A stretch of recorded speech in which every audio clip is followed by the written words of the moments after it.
I got to LA, no money, just debt. Meet with this lady and I get a $60,000 deal to film a show. And I think I had like 40,000 subscribers, and that was just the beginning. Meet Jo Franco. She started vlogging on YouTube, made it to Netflix, and built a successful business. The thing about platforms is you need to know how it works. Think about why people use YouTube. YouTube is a search engine. YouTube is a how-to platform. The channel started blowing up when I started making videos. We'd have these one-off brand sponsorships. You would get boatloads of money, but then you'd get nothing. That wasn't my vision. If we're trying to build sustainable revenue, there's much easier ways to do it. What would it look like to create a business on the back of that? 9 out of 10 creators that I talk to are like, why would I ever do cold outreach? I'm like, why not? When we talk about the subscriber count, going from 40,000 subscribers to 200,000, that happened because, and the quicker you learn that, it just grows the business faster. wow. What did it look like growing the YouTube channel the first, 4 or 5 years? It was so painful. It was bad. It was really bad. I wasn't using the platform the way it should have been used. I've never been one of those creators that follows the trends. I've always been like, I want to do this video because I think it's cool, which is not what you do if you're trying to grow on YouTube for the most part. So the first 3 years, it wasn't optimized to actually be searchable. The thing about platforms is you need to know how it works. If you're dealing with YouTube, think about why people use YouTube. YouTube is a search engine. YouTube is a how-to platform. So if you're making videos about traveling to obscure places with no tangible knowledge, no one will ever stumble upon that video unless they might be going to that place. The channel started blowing up when I started making language videos and talking about like how to say the French R and like qui versus que and all of these videos that my business partner at the time, we were both learning French and we wanted to use this. We were so broke we couldn't travel, let's be honest. And then we started doing language videos because language allowed us to like travel figuratively. And those language videos went viral and kind of like inundated everything else. So 400 pieces of content just kind of like grew what seemed to be overnight, but it was like 4 or 5 years of diligently posting with very few comments and likes.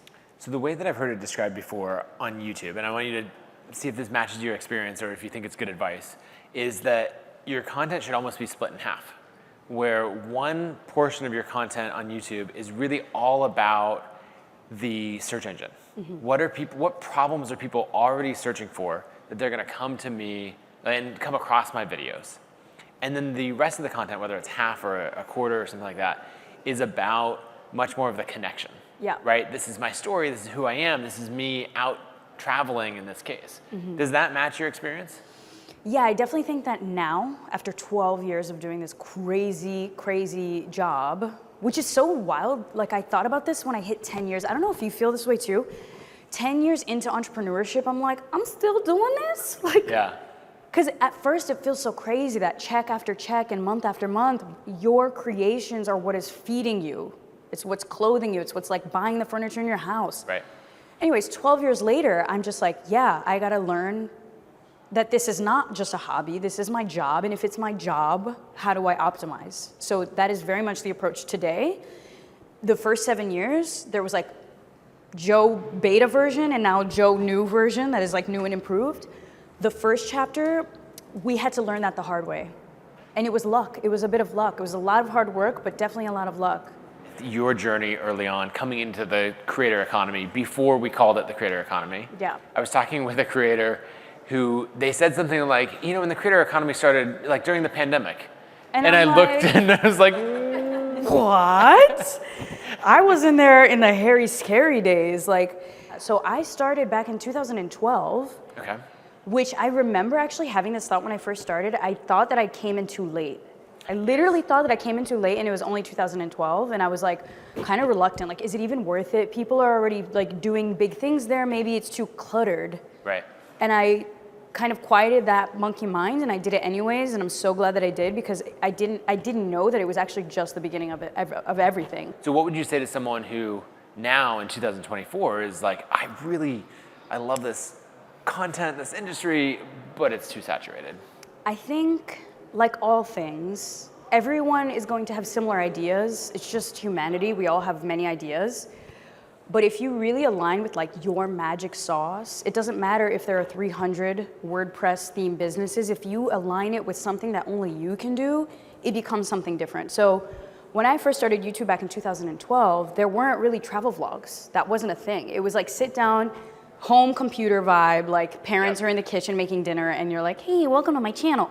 And that wasn't what I identified with. You know, I'm like, I want to be a businesswoman. I want to travel the world. I want to speak languages. And I didn't have examples of people doing that.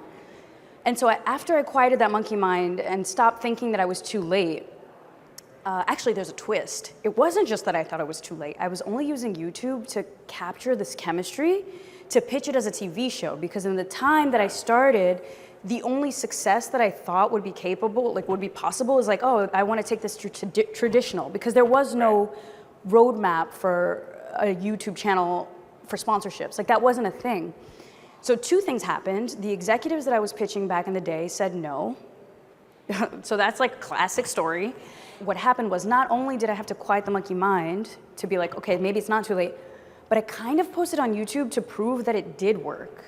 And so it became this journey of like, okay, maybe this isn't for traditional, but maybe we can find people on the internet, and maybe this is even a better place. It's a very slippery slope with travel vlogging. And imagine you're doing that 3 times a week for 7 years. Yeah. That's literally what I did. And you know, there are tricks of the trade, like there are beautiful things about it. I don't regret any of it. I have my entire 20s cataloged in these beautifully edited videos, which we were filming, we were editing. It was like a one-stop shop. Also very painful, but the learning from that is crazy. Like when you're doing 3 videos a week, it's so much better for your connection to this platform, because you know that if a video is bad on a Tuesday, you still have Friday and Sunday to make up. And so it created this resilience of just like testing crazy things and mastering the edits and mastering the storytelling and looking at disjointed pieces of content and then making it mean something in the edit. When I booked a Netflix show, which then was like in between Joe Beta and like Joe Today, was this crazy pit stop where I auditioned for this Netflix show called The World's Most Amazing Vacation Rentals. There's 2 things about the YouTube experience that I think are really important that you touched on. One is the pace of repetition, like the pace of learning.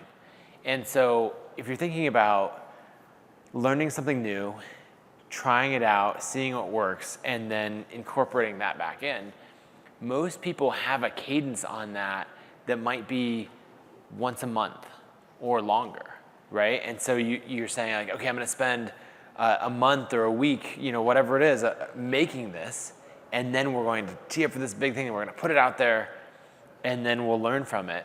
But for you, dropping 3 a week on YouTube, you're learning really, really quickly. And it means that I'm working really, really quickly, and so there are cons to that too, because a lot of times I felt like while the videos were, like I look at those videos and I'm proud because they're well edited, but I always thought to myself, like, what if I dedicated more time? Like, what if there was a little bit more intention? What if there was more study? And so I started to get this hunger for this craft. Like what was coming innately to me, I learned quickly, was a craft. And something I didn't mention is I actually went to business school.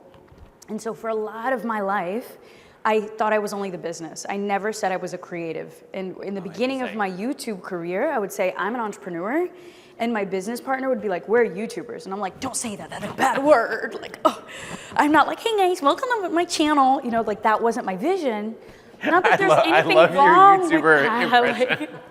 But I just saw like, what would it look like to create a bigger community or a bigger platform so that it's not just YouTube. Like YouTube is the megaphone that calls people in, but like what is the business on the back of that? And also because I grew up with really talented siblings who are, my brother's an artist, my sister's a singer, and so to me that was what being a creative was. Yeah. And I couldn't find my thing, so I was like, I'm not a creative. Of course, now looking back at it, I'm like, wow, this is insane. Like everything I did was with the baseline of creativity, but I think because I had that itch for the business sense, it was easier for me to say, I'm the business, I can pitch sponsorships, I can cold email and cold call agencies and like get on the phone with the people and get meetings, which is actually how I started getting paid before the economy of creators existed. I would cold email people. Do you know Skyscanner? Yes. So my first brand deal, I slid into the LinkedIn inbox of the CEO because I found an article that he had written about reaching out to young travelers. I think I had like 4,000 YouTube subscribers at the time. And I sent him a DM. I was like, hey, just came across this article. I have a young travel channel, would love to connect. He was like, wow, this is really interesting. Connect to the marketing team. And I started making videos out of their blog content and getting paid like $500 a piece, which I thought was a lot of money. And I'm like, wow, maybe this is a business. There's something interesting that you mentioned about cold outreach, that there's a lot of ways you can make it really effective, especially if you find someone who, in this case, right, he wrote an article sort of soliciting this kind of this sort of outreach in a way. Yeah. He's saying he's interested in this. But a little pro tip, if you want to get into an organization, like for pitching a brand deal or that sort of thing, if you email the top and say, hey, I want to do this, here's my pitch, all of that, usually they don't have time. And so it's just no from an assistant or something like that. But those assistants are usually trying to curate an inbox and get through it. And they're just trying to get it out of their inbox. And so the best question to ask is, here's what I would like to, here's what I'm trying to do. Would you mind just connecting me or pointing me to the right person in the organization to talk to about this? And they go, oh, perfect, that's actually easy to find. Sarah, our head of marketing. Yeah. And then you get this intro from the CEO or the office of the CEO to the head of marketing. Yeah. And so then you already got past one gatekeeper. And so it's really fascinating as you go that direction. In this case, going straight to the CEO works. Well, actually, I did ask. I was like, is there a marketing department that's working on content? I would love to talk to them. And I was like, and then he did. He was like, yeah, here's the head of marketing. And then he became a lifelong friend that definitely was a pivotal moment in the journey, because now it's easy to see how creators can make money. Back then, it literally was not a thing. And back then, in the WordPress days, which, by the way, love that, because I probably bought one of your themes, I was also selling I was looking at the inventory of our social media and being like, okay, a blog costs this, a tweet costs this, like pricing it out. And I would cold email people and I would build these packages. And this is how we started paying our rent. Like, this is what happened to take us to full time. When was it that you got to say the first $10,000 in revenue as a creator? 2015. So I started making videos in 2012. 3 years later, I moved to LA. I turned down a full-time job offer at a travel company. And it was like a make or break. I got to LA, no full-time money, no money, just debt, a lot of debt. And I went to this media agency to actually complain about the contract they gave me, because they were taking 30% of ad revenue, and I was like slamming my hands on the table. I'm like, you are standing between me and paying my rent. What are you giving me in exchange for this 30%? So I'm like really flipping tables. I go to the bathroom in the agency, a woman sees me, she's like, you have a travel channel with that friend of yours. We just put your name in the hat for a deal with AT&T. Can you come in for a meeting? Meet with this lady, and I get a $60,000 deal to film a show, like within the first month of being in LA. Wow. And so then for the next few years, the business is driven entirely on brand sponsorships. Is that right? Yeah. So the first 4 or 5 years, we basically got that deal, and it was a web series, which is actually a little bit different than sponsorships. And this is how I started dipping my toes into hosting, because when you're doing a web series, it's like full crew, production kind of schedule, and I saw myself like kind of thriving in that environment. You're doing it with a brand partner, so there's like this brand integration, but it is like you're hosting a show, which is not the same thing as doing a brand sponsorship as a creator.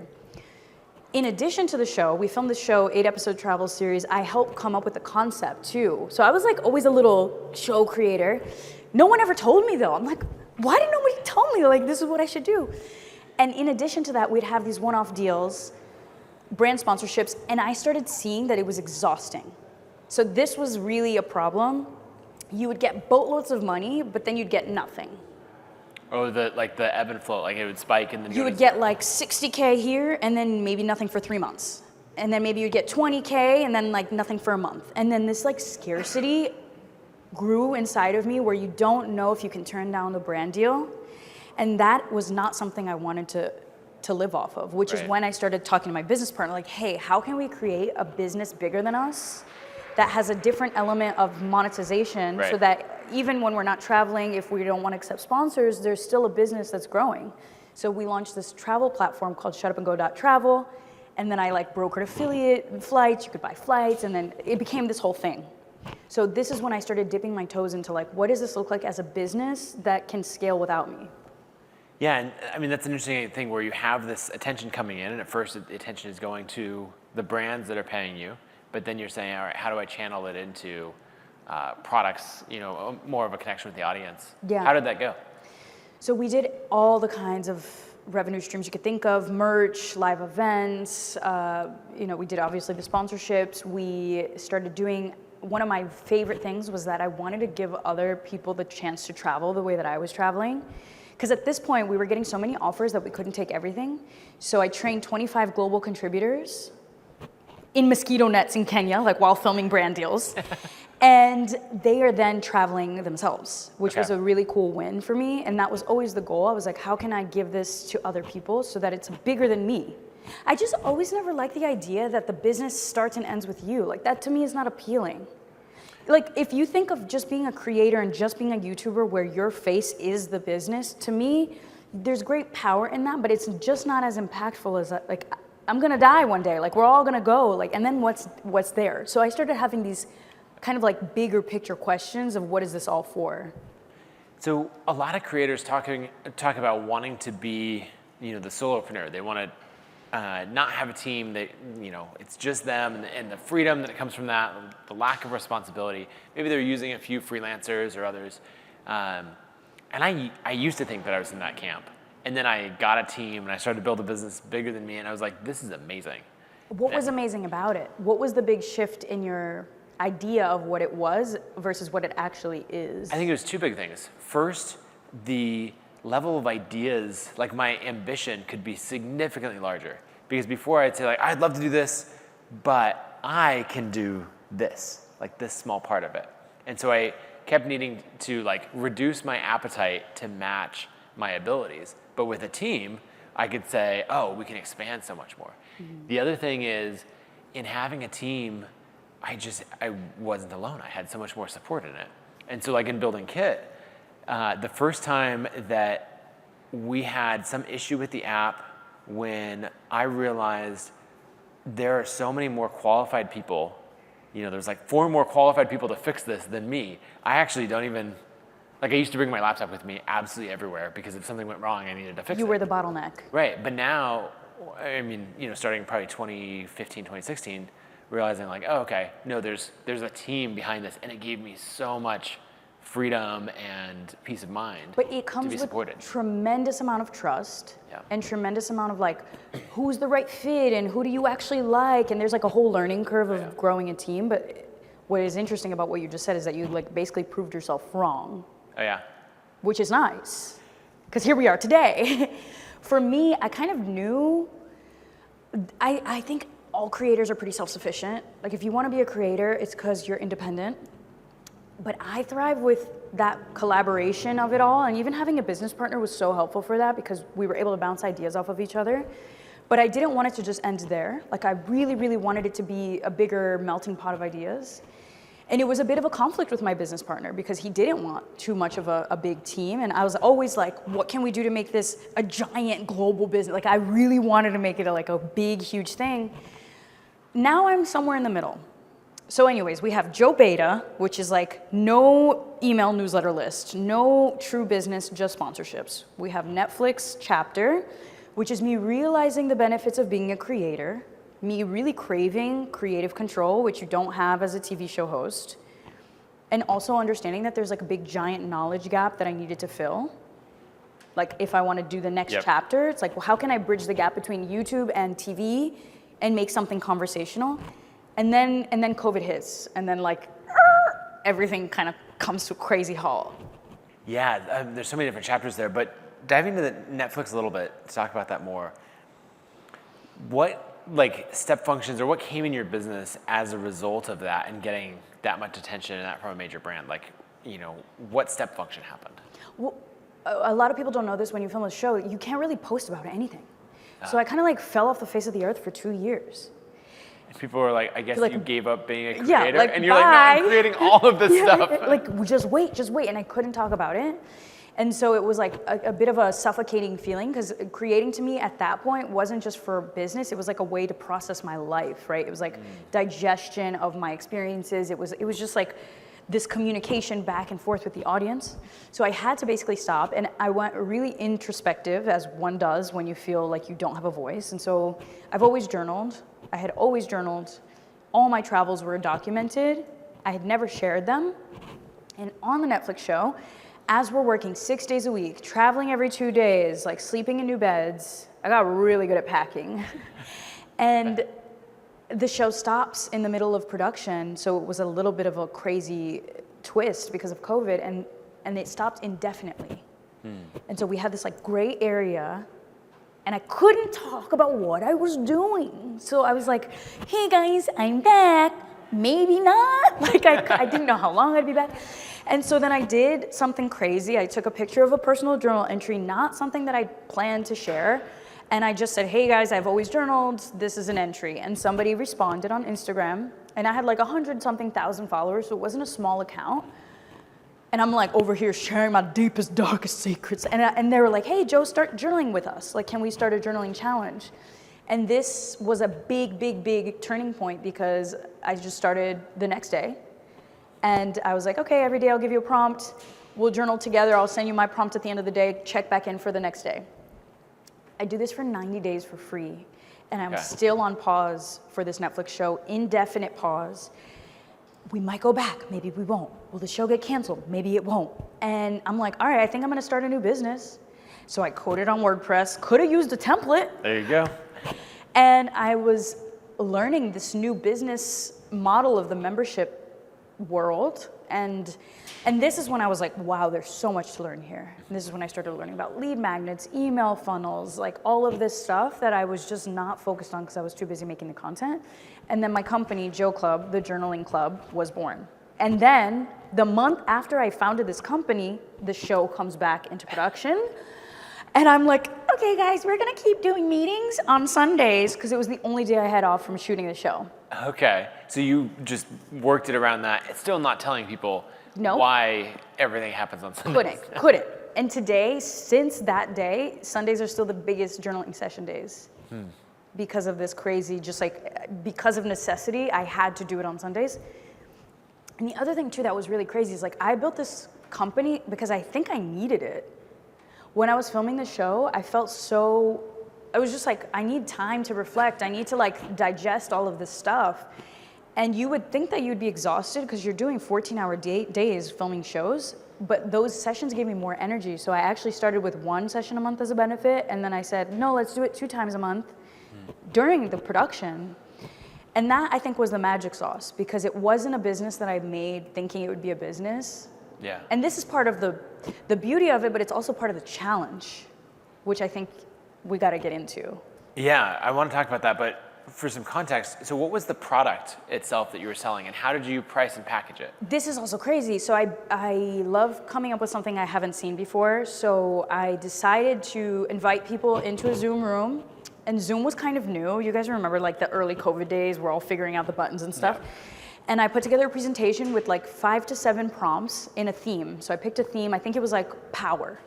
And I thought, how cool would it be for us to go on a journey of thought and have a before, a during, and an after, like mild, medium, spicy, and then everybody's kind of like journaling on their own. I played little vibey music in between, 3 to 4 minutes per prompt, put them in breakout groups and have these people all around the world talk about these deep, deep prompts. And the vulnerability that I think I shared and that they shared just created this crazy space. And also, where else are you gonna talk about deep things with somebody in Finland, right, and somebody in France and someone in Brazil? And like you start taking this global temperature check and you realize you're not crazy for thinking how you think. And there's some action that can be taken from these thoughts. So the model, the way I describe what I created is like, imagine a yoga class, but for journeys of thought in a global space with tangible action out of your deep reflection guided by prompts. That's what I do. It's a mouthful. Yeah. And then what did you charge for it? I think the first time I launched the membership, it was like $30 a month. And I got like 7 members. And I'm like, oh my God, I can make money.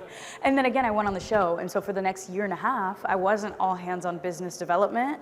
I was like in between takes, talking about this new club. It wasn't ideal. It literally wasn't ideal. Once production stopped, January of 2021, this is when my mind exploded because I had to learn so much about growing the business, pricing models, what is a funnel, better lead magnets. And it felt like in the last 3 years even, like I think now I'm like, oh, okay, yeah, I get it. But for the last 3 years, I've been in the weeds, not necessarily optimizing what I am very good at, but not being able to find the right collaborators that can do it better. And I would hire people and they would mess it up, and then I would have to learn to undo their mistakes. So I was that person carrying around my laptop everywhere until recently. And it's like, ooh, I'm glad that I did it, because I now speak the language of the business. I know what is happening, and I can like fire someone if they're bad and fix their problem. But looking back, I'm like, there was a lot of time that was not as optimized. Right.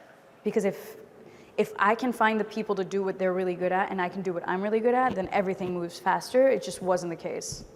Yeah, so you talk about in your business sort of this before and after, right, of how you ran things for the first 7 or 8 years, and then how you ran things afterwards. What were the biggest pivots? How do you view your time as a creator and running a creator business differently from then?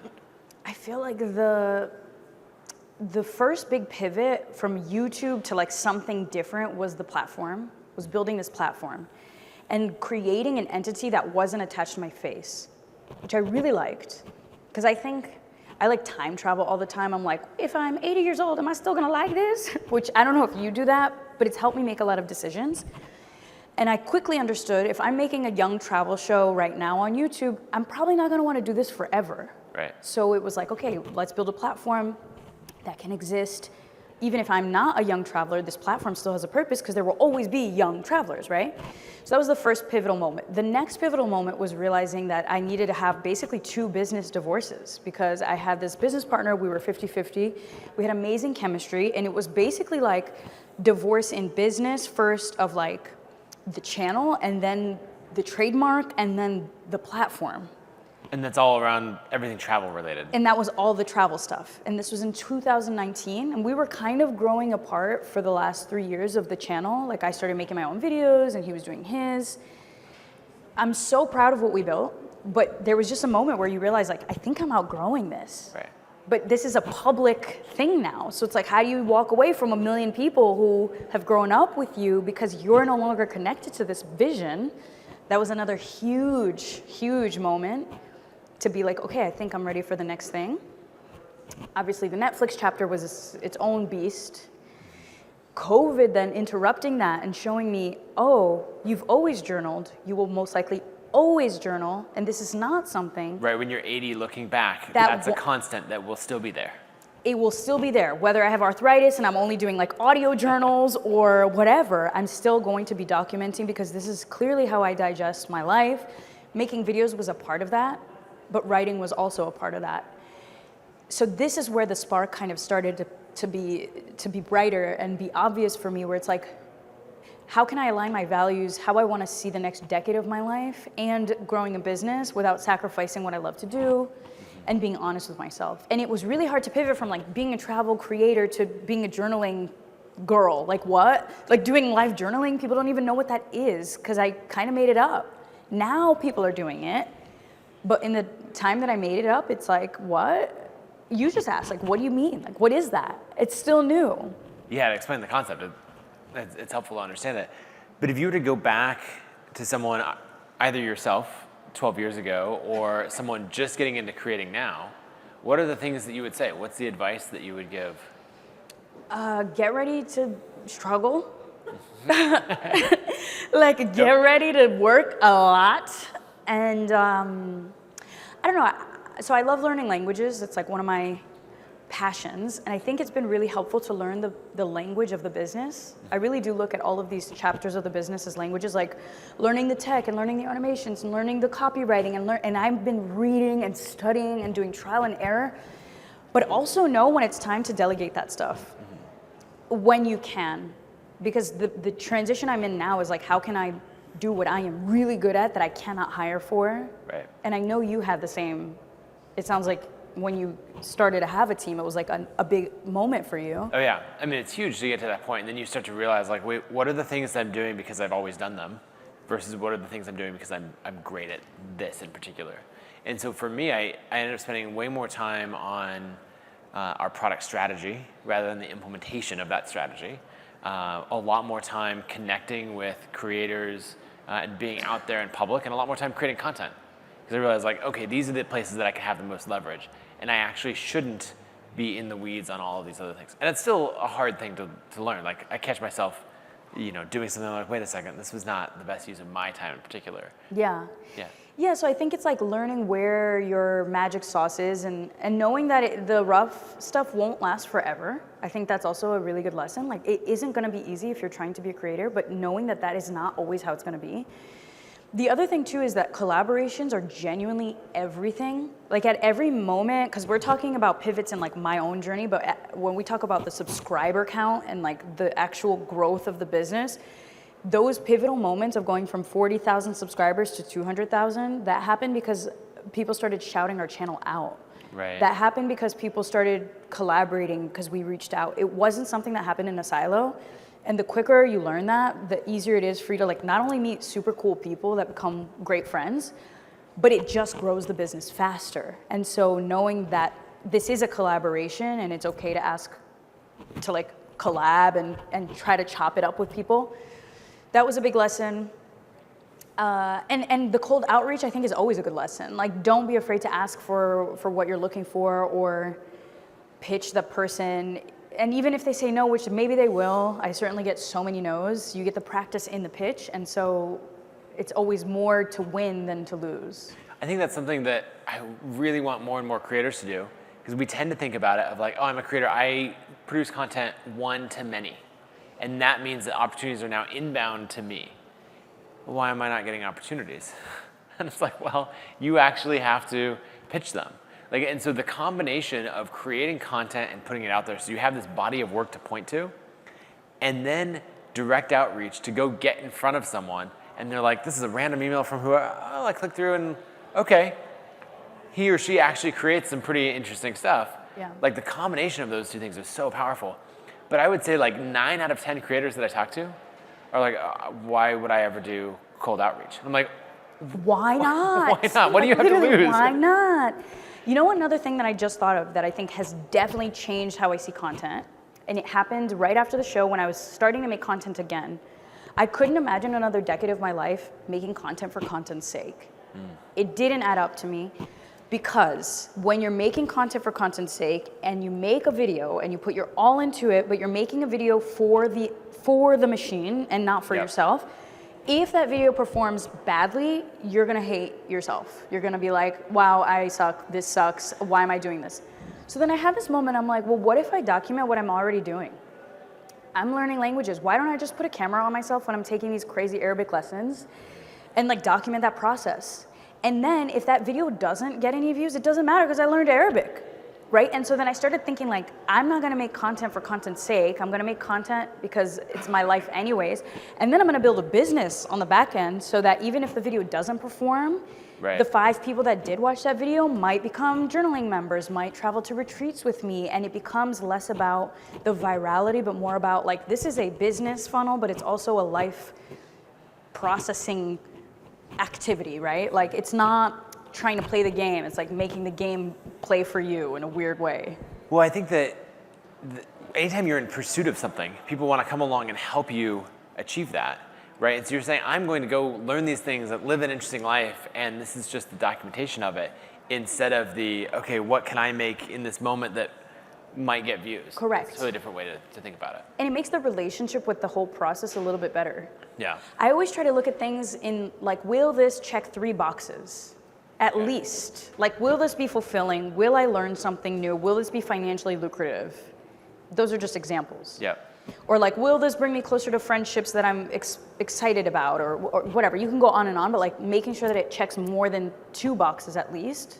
And that's how you know it's like something worth investing your time in. Yeah, I like that. Okay, so give me the breakdown of the business today, and maybe if we just talk like on the income in the business, like allocate it percentage-wise to each of the different areas. So I officially actually have 2 businesses. I have a European company that I just formed, which Belgian bureaucracy, it's a lot. But I have just founded Jo Club in Belgium, because that's my new home. Yep. Moved there for love. A lot of paperwork for love, but he's worth it. And then I have my business here in the US, which is my personal business. So the way that these companies are split officially is the Jo Club side of the business is journaling workshops, live journaling membership, so online sessions. We host 10 sessions a month about not only journaling through different prompts and introspective activities, but for language learning. We also do retreats as of 2 years. So we're hosting 3 global retreats, and I'm like in the weeds, scouting the properties, checking the water pressure, right? Like, and I love doing that, but it's a lot. And then the Jo Franco side of the business is the speaking events and the brand partnerships and making ads that are then licensed and boosted, you know, that kind of brand hosting personality side. 2 things are happening right now. On the Jo Franco side of the business, like I said, I want to be a showrunner. So I actually enrolled in a film school master's program, which I'm doing right now. And that As program, if you weren't doing enough things already. Yeah. Let's go get a master's degree. But the degree is negotiated, and like the funny thing is I did the interview and the director was like, you should be teaching. And I'm like, but I'm here to learn. Because again, I had this appetite to like learn this blank spot of what is storytelling? How do I serialize a concept? I know how to make one standalone YouTube video, but what does it look like with a journey? So I signed up for this program, and I actually just filmed a pilot, I edited a pilot that I filmed 3 years ago. I filmed content 3 years ago with a crew in Greece, hired a local crew, did the production, beat sheet, did the interviews, did the whole thing. Didn't edit it until I had done enough research to do case studies on other TV shows, see what I liked, see what I didn't. The Jo Franco side of the business, I'm at a point where I'm ready to sell that show and film that show, which is a show about untranslatable words, looking at travel through the lens of language, which is something I've pitched producers and they all say it's too smart. No one's gonna like it. So I'm like, okay, I've heard this before. It looks like I gotta do it myself. The Jo Franco side of the business, it's this beautiful, heart-filled business. It's very intimate as far as like their wholesome groups, even the retreats, people are really just pouring their hearts out. So I'm at a point there where it's profitable and I have a team, and I just hired my growth, you know, an ops director, but I'm looking for something that's scalable in the sense that it's not, maybe it's not as like human capital heavy, because everything needs a facilitator, everything needs my energy or my facilitator's energy. So the 2 things that I could do there is either this like franchise model of, let's say you want to be a retreat leader and you want a Jo Club retreat template, we train you and you do retreats, or local chapters, or it's like a SaaS product where it's this tech tool that allows you to look at your journal entries, and we have this giant backlog of prompts. What should I do? Okay, so you want to dive into the future of the business. And so those are the 2 paths, basically, that you're considering. One is scaling with Jo Club, scaling the events and retreats, and franchising that? Well, so I have to talk about the links between these 2 sides, because a lot of people might not see it.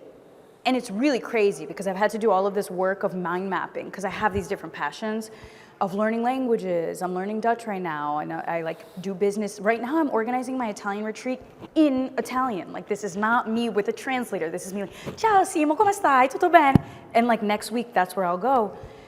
So I have... So just really quick, I like your YouTube influencer impression. I like your Italian YouTube influencer impression even more. Oh my God, ciao, tutto bene?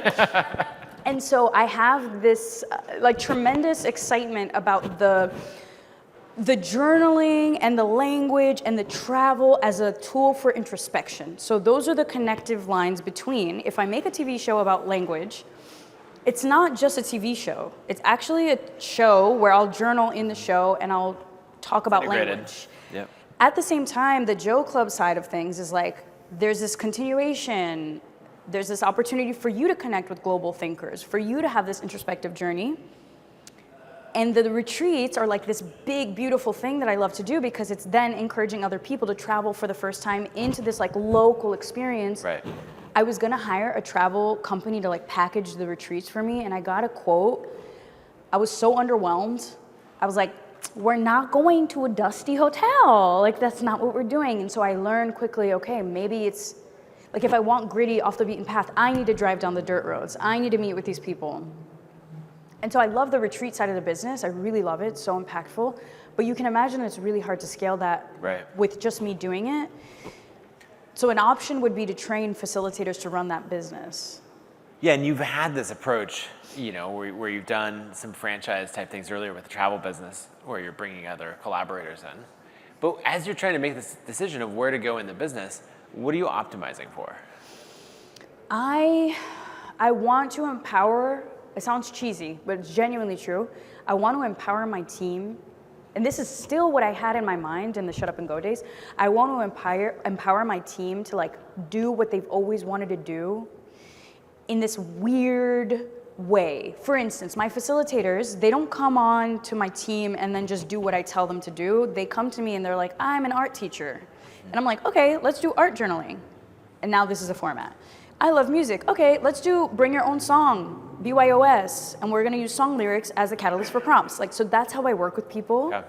So when I think of the optimizing, what I would be optimizing for is like empowering my team, giving them a space to like really shine, letting them run, giving that impact, like that business is changing people's lives, and then doing my thing on the TV side. Right. And so I guess in that is that the Joe Club side of it is bringing in the income and revenue to allow you to invest on the TV side and build your show and the things you want on your own terms?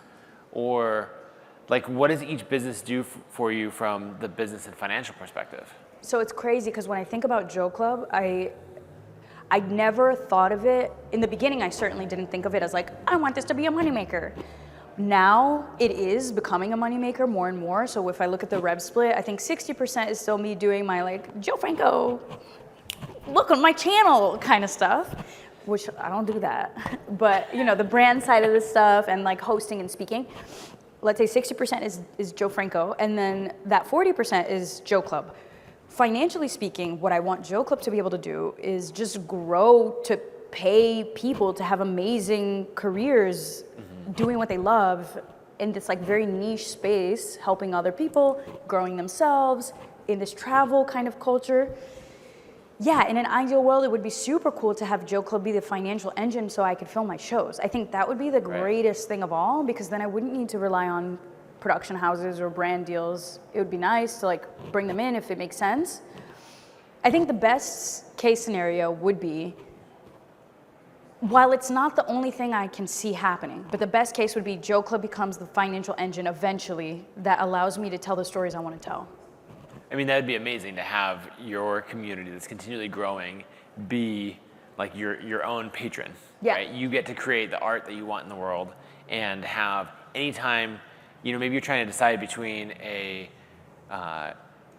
company funding or sponsoring the show or selling it to a production house or like, a producer in that way. And you're like, oh, which one do I like better? You have this third option of like, or fund it myself because, I have this base. So what do you think is the biggest bottleneck in like on the Joe Club side of scaling that? I think it's deciding what is the best scalable next thing. The membership is scalable. We're working on that. Yep. The like virtual membership is scalable. And it could be very profitable, but I don't see it, and I don't really want it to be the thing, because that if it's too gigantic, it'll lose a little bit of its magic unless I like segment people. So I think I'm looking for like, what is the next, if we're talking cash opportunities, like what is the cash cow? Is it a SaaS platform? Is it, and if that is, then I'm certainly not qualified myself to like be coding this stuff, nor do I want to. So is that a co-founder? Yeah, so I guess the next thing that I'd ask is, what are the skills that you most want to learn in this? So I have this idea that I talk about in the ladders of wealth, which is that making money is a skill and you're going to build this up over time. And you have to learn all of these different skills as you go. And you've done this all throughout your career, taking on really difficult project, learning these skills and leveling up. And so what are the skills that you most want to learn? I think it's the storytelling, and I mean, I love storytelling. I've studied it, obviously, but I want to learn through the experience. I want to learn through the experience of making a show season after season and connecting it to the brand, connecting it to the business that I've been growing. And I also want to learn the like empowering the manager, empowering the team, and seeing them actually lead that business to where it needs to go. Okay, that's really helpful. I was gonna say the unsolicited advice. You actually just solicited the advice, so. Okay. I would not pursue a software product. Really? And the reason is it's just really, really hard. And so if you were talking about the things that you most want to learn next, and you're like, look, I really want to learn how do I incorporate more technology into this, or how I'm going to scale this with AI, or how to get into tech, and I'm really pursuing recurring revenue in a way that's different from a membership, and all of those things, and I really want to understand how to work with developers and all of that, then that would, if those are the skills that you wanted, that would bring you down that path. But that's not anything that you listed. And so if we're trying to build sustainable revenue to be able to drive storytelling, there's much easier ways to do it, I think, in scaling what you already have than in going and learning just something a crazy number of new skills. As much as you love learning new things, how many languages do you speak? 7. 7, yeah. So you love learning new things. And I have no doubt that if you were to point your attention towards learning a programming language versus a spoken language, you'd absolutely crush that too. But I think that it's really important to view decisions like this through the lenses of, okay, what am I optimizing for?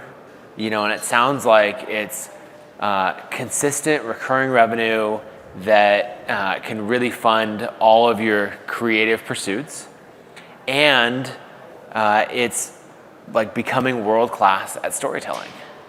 And so the intersection of that to me is looking for ways to scale Jo Club that they might be 10 or 20% different from what you're doing now, but at a larger scale versus pursuing something totally new. Because I could see you spending multiple years going down the software path and it just being an incredibly difficult journey.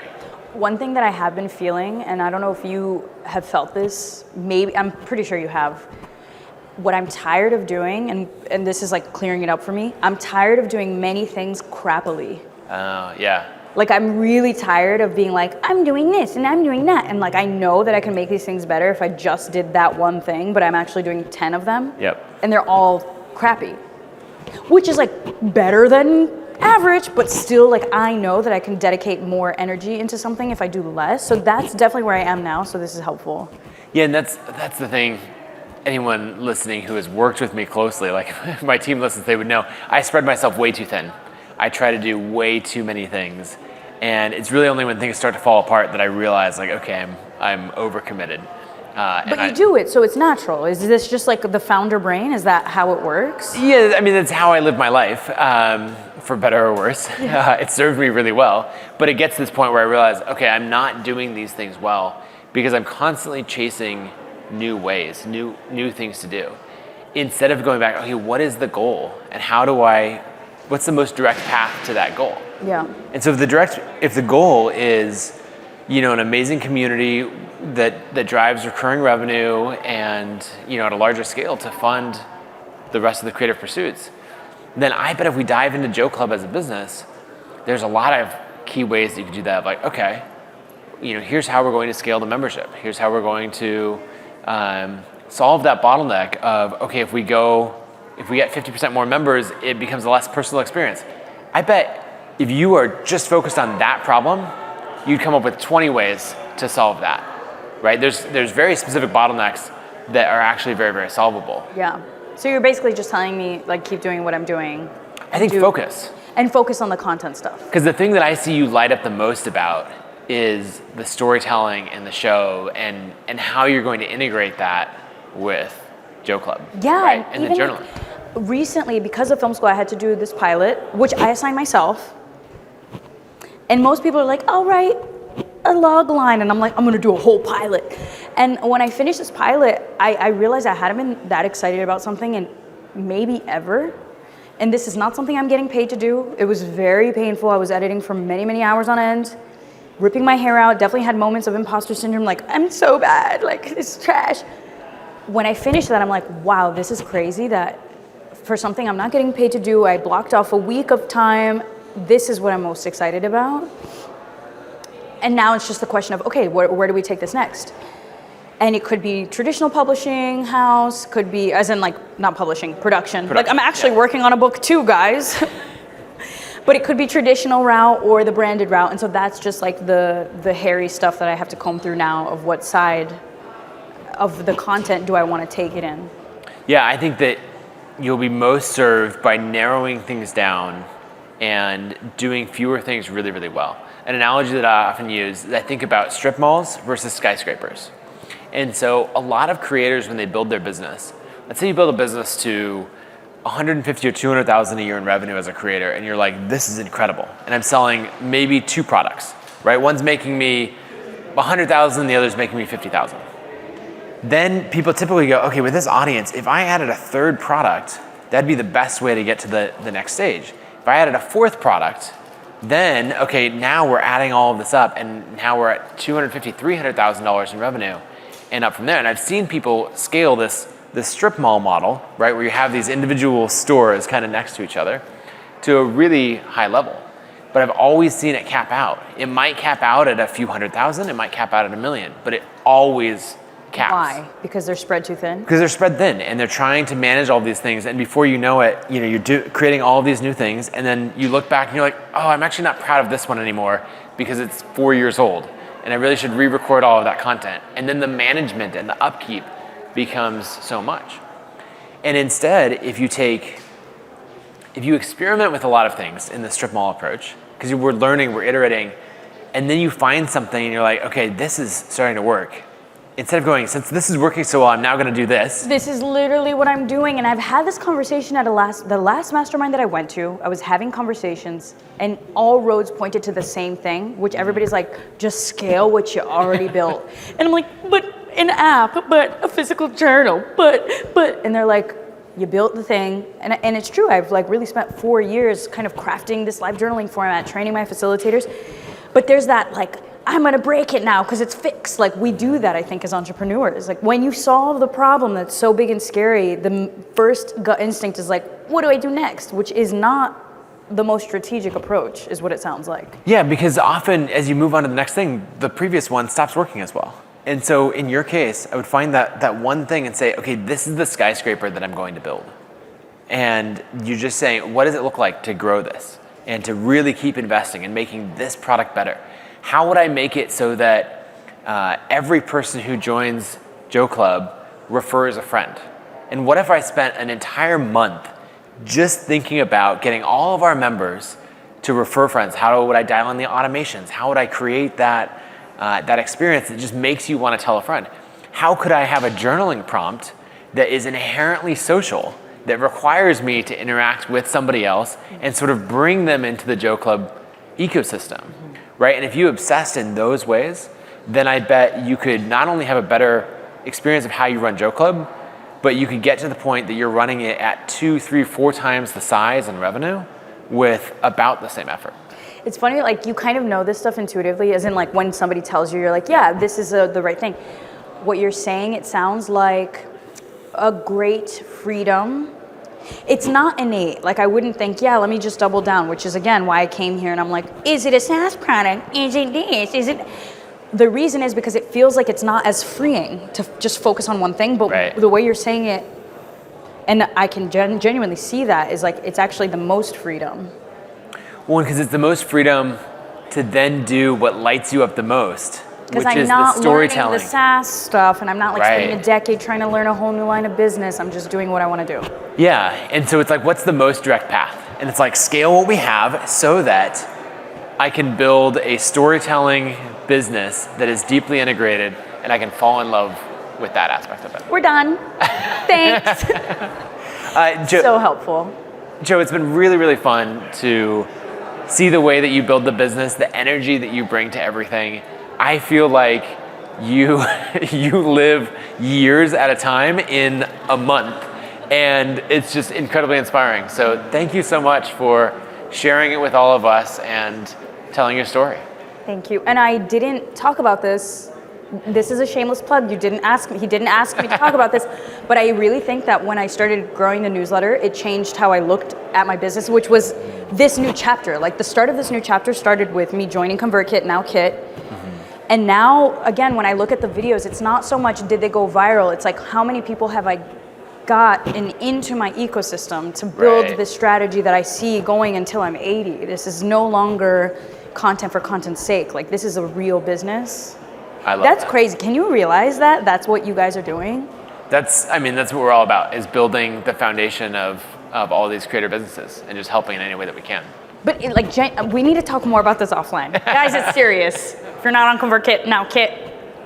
It's a game changer. That sounds good. Well, to wrap up, I'd love to hear two things. One, if someone wants to check out Jo Club and join that community, what's the best way to do it?